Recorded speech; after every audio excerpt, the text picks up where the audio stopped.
Chapter 2, My Grandmother. I myself had 2 separate encounters with witches before I was 8 years old. From the first I escaped unharmed, but on the second occasion I was not so lucky. Things happened to me that will probably make you scream when you read about them. That can't be helped. The truth must be told. The fact that I am still here and able to speak to you, however peculiar I may look, is due entirely to my wonderful grandmother. My grandmother was Norwegian. The Norwegians know all about witches. For Norway, with its black forests and icy mountains, is where the first witches came from. My father and my mother were also Norwegian, but because my father had a business in England, I had been born there and had lived there and had started going to an English school. Twice a year, at Christmas and in the summer, we went back to Norway to visit my grandmother. This old lady, as far as I could gather, was just about the only surviving relative we had on either side of our family.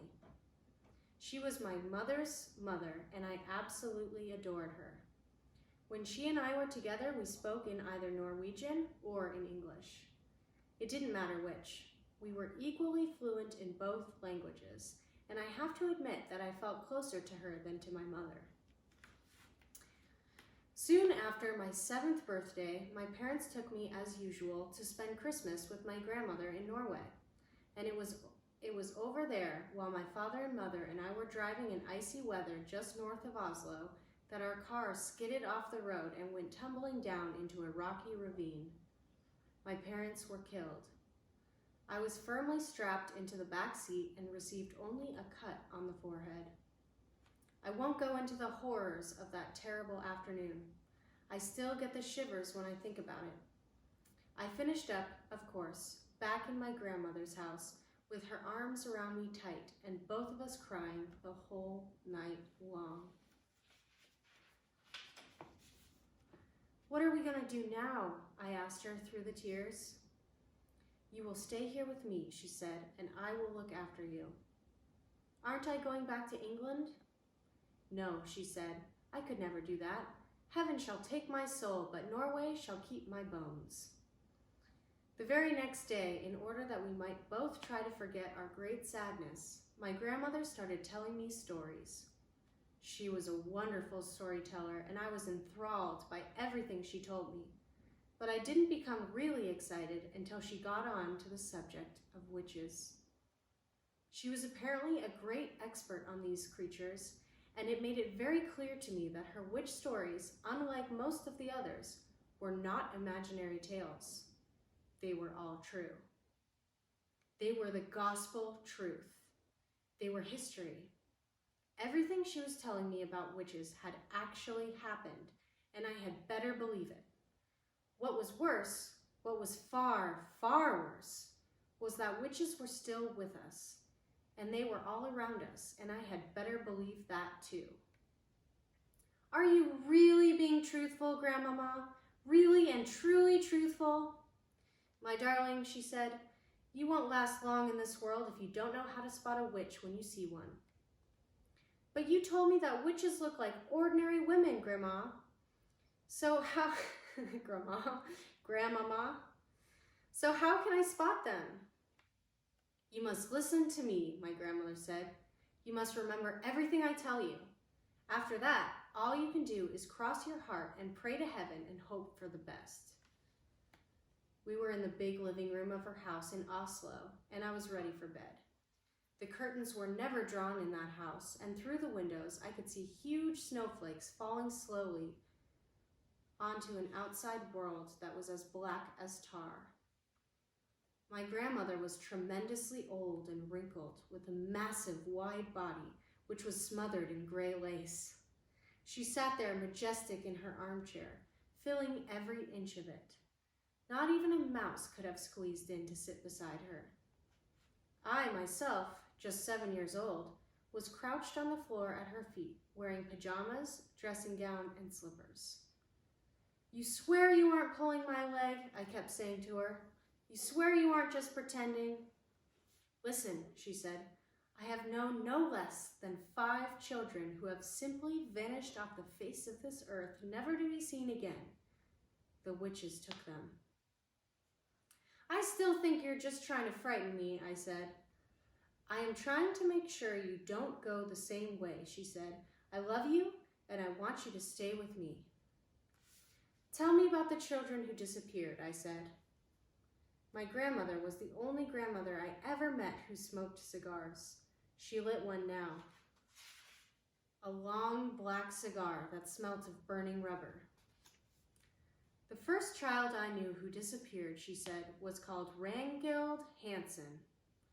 Ragnhild was about 8 at the time, and she was playing with her little sister on the lawn. Their mother, who was baking bread in the kitchen, came outside for a breath of air. Where's Ragnhild? She asked. She went away with the tall lady, the little sister said. What tall lady? The mother said. The tall lady in white gloves, the little sister said. She took Ragnhild by the hand and led her away. No one, my grandmother said, ever saw Ragnhild again. Didn't they search for her? I asked. They searched for miles. Everyone in the town helped, but they never found her. What happened to the other 4 children? I asked. They vanished just as Ragnhild did. How, Grandmama? How did they vanish? In every case, a strange lady was seen outside the house just before it happened. But how did they vanish? I asked. Well, the second one was very peculiar, my grandmother said. There was a family called Christensen.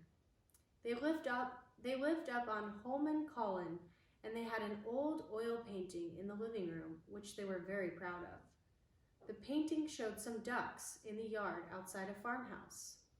There were no people in the painting, just a flock of ducks on a grassy farmyard and the farmhouse in the background. It was a large painting and rather pretty. Well, one day their daughter, Solveig, came home from school eating an apple. She said a nice lady had given it to her on the street. The next morning, little Solveig was not in her bed. The parents searched everywhere, but they couldn't find her.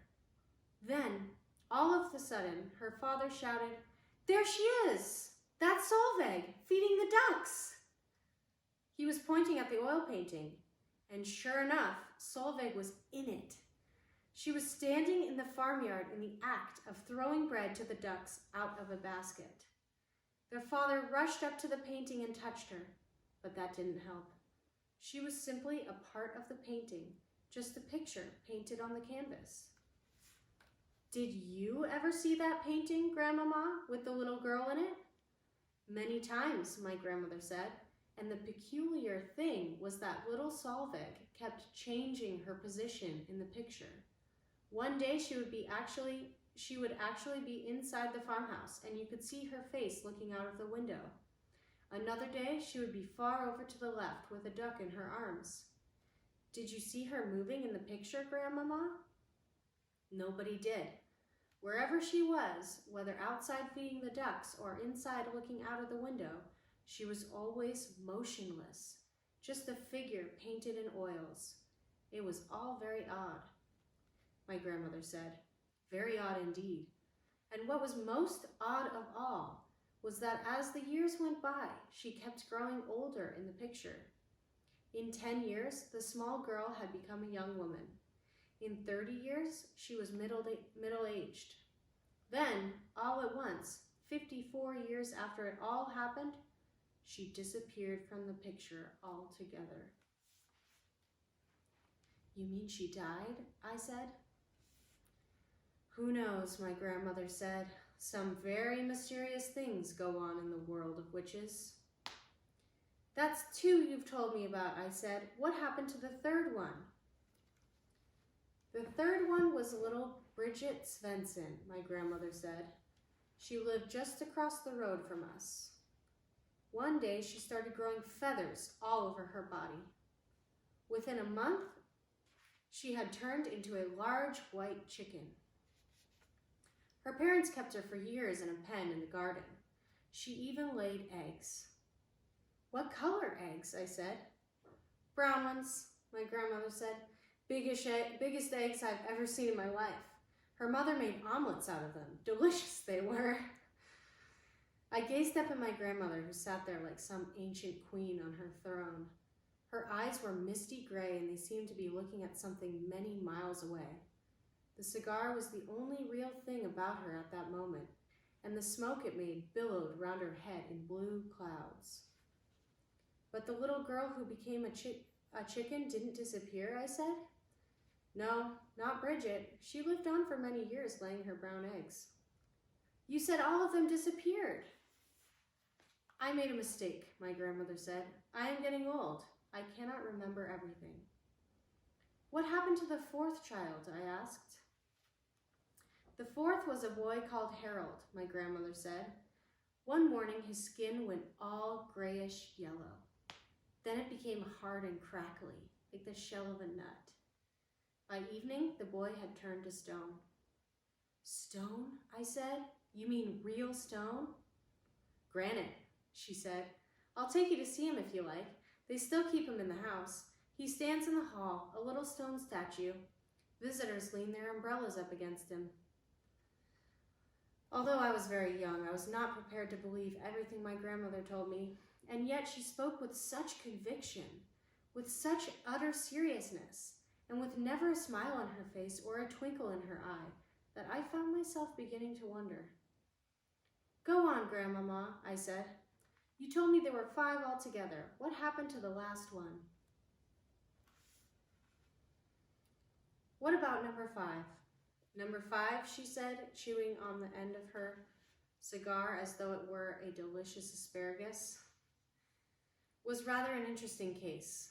A 9-year-old boy called Leaf was summer holidaying with his family on the fjord, and the whole family was picnicking and swimming off some rocks on one of those little islands. Young Leaf dived into the water, and his father, who was watching him, noticed that he stayed under for an unusually long time.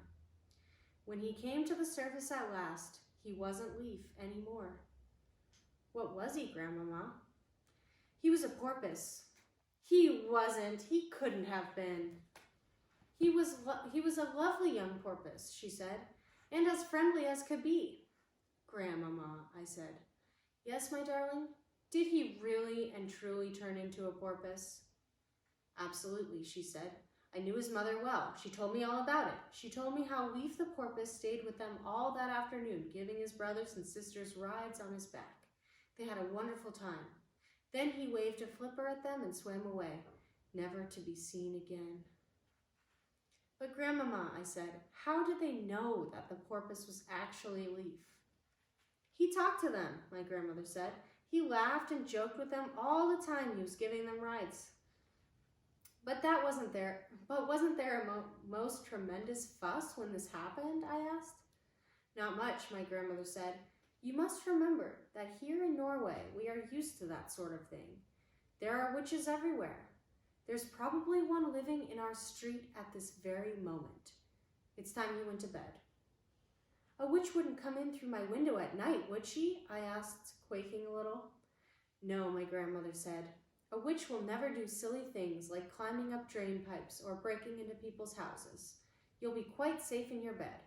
Come along, I'll tuck you in. End of chapter 2? Yeah. This is a really scary story. It's pretty scary, but it's good. It's a good story.